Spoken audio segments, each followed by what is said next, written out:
Welcome to part two of the sword.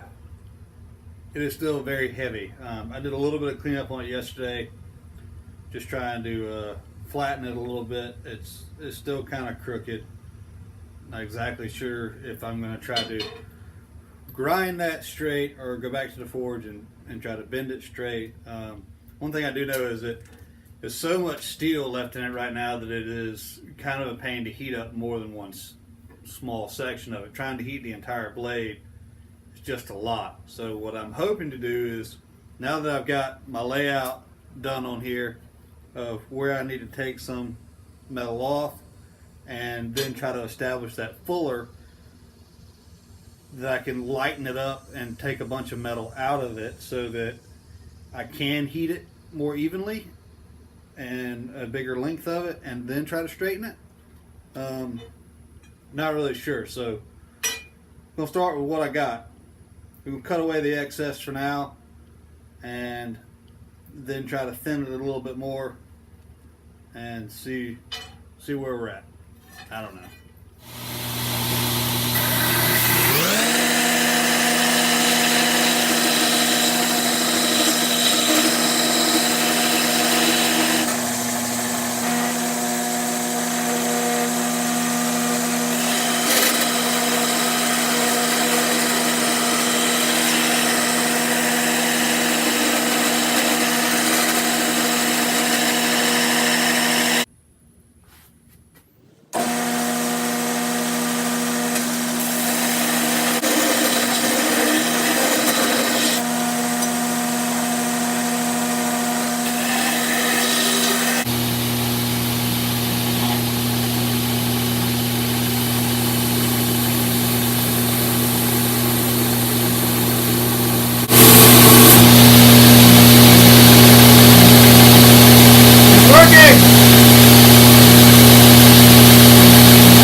Got a little boo-boo, but that's not as hard as I thought it would be. Alright, so I've got the fuller established here on both sides.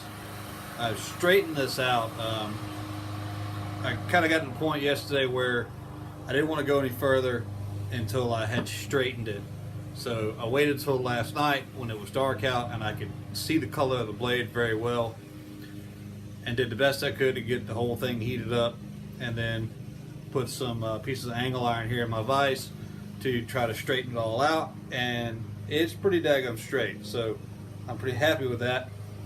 I'm going to do some more grinding on the fuller and take some more out of the overall thickness of it, because it's still pretty thick there on the edge, and that's just too thick. So it's still really heavy, so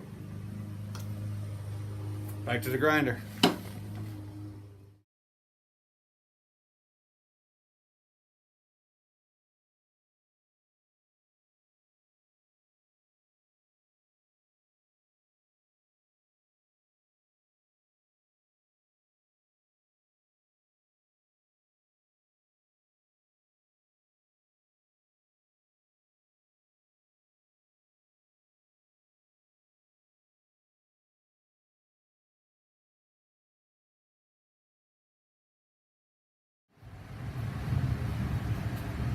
Alright, so I've done a lot of grinding on this sword, and the weight is getting a whole lot closer.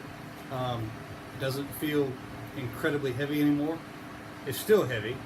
I've done a little bit of grinding for the bevels, redone that fuller again, and got that fuller up to 120 grit. That's going to have to be hand sanded. The whole thing's going to have to be hand sanded if it's going to look good.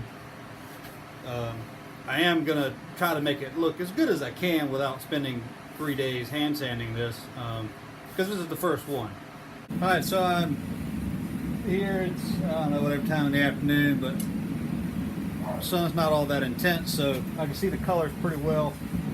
And I've already done one normalizing cycle. The issue was I didn't really get it as hot as I wanted it. Again, the problem is the forge. It's just not long enough, and there's only one burner. So what I've done is I've gone ahead and closed up the back and the front with bricks to really get those fire bricks in the back and the insulation inside the forge, get all of that just super hot, almost like I'm getting ready to forge weld something.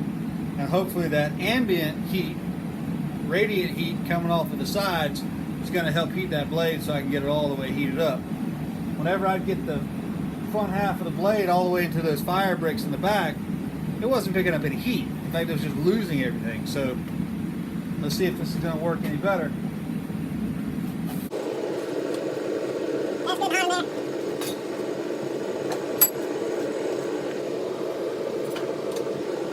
Let's slide that in.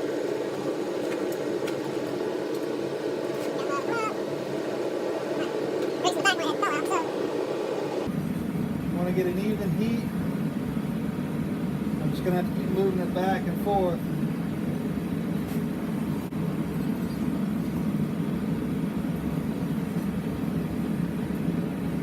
And the only way this is going to work is with that radiant heat in there.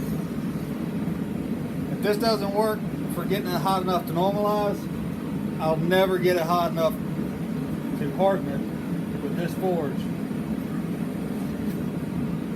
And I've got two options there. I've got another little weed burner, which is one of the things I used to use before I made this forge. And it actually works pretty good, but it just won't get hot enough to forge weld. I could set that up on the back end to be blowing more heat in on the back side. Or I could go ahead and start working on some more burners and building a longer forge.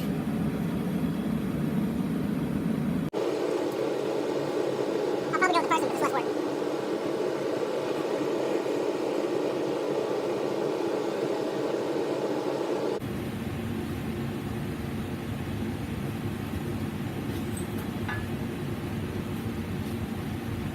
That's about as hot as I really need to be right there. It's a pretty good orange temperature. I know it's hard for you to see.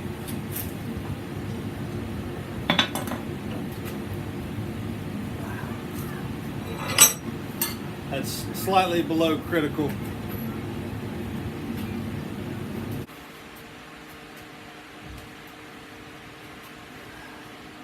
Definitely gonna have to do something different for the actual hardening, because it's a lot of work trying to hold that thing up by tongs. So I am hand filing right here where the guard meets the blade, get everything square, and try to make it fit up real nice and neat. This is incredibly slow.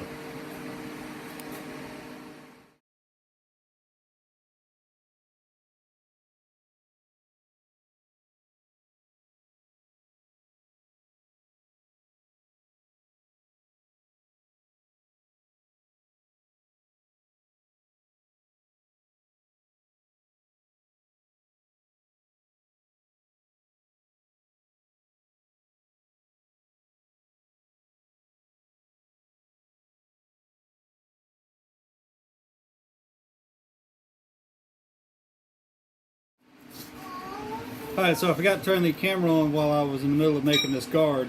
But anyway, I took a piece of 5160 spring steel stock, slotted it by drilling several holes, and then taking my little Dremel tool grinder and getting rid of the excess, and then slowly and painstakingly with a file getting it to fit.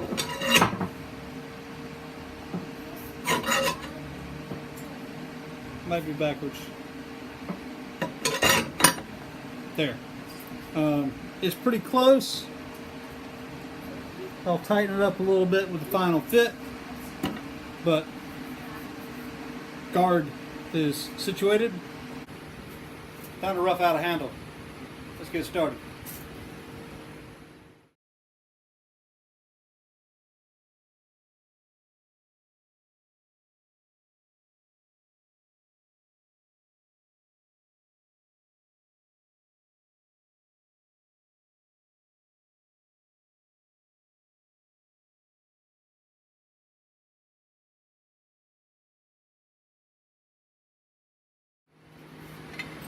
Alright, so I finally got my block of wood almost all the way down. There is a little bit of a gap there, but what I'm going to end up doing is putting a spacer there. You never want to go wood to steel, because when you start grinding them and trying to do your finish work, the wood will sand away much faster than the steel will. So put some sort of material in there that's in the middle of the hardness between wood and steel, like brass or copper or some sort of G10 in my card or something like that. So it's a little crooked, but that's okay. That's why I cut a big fat block. So the next thing to do will be to put some layout lines on this block to find the center and start shaping that handle. And that took a heck of a lot longer than I thought it would. And all we really did was just make a hole in it.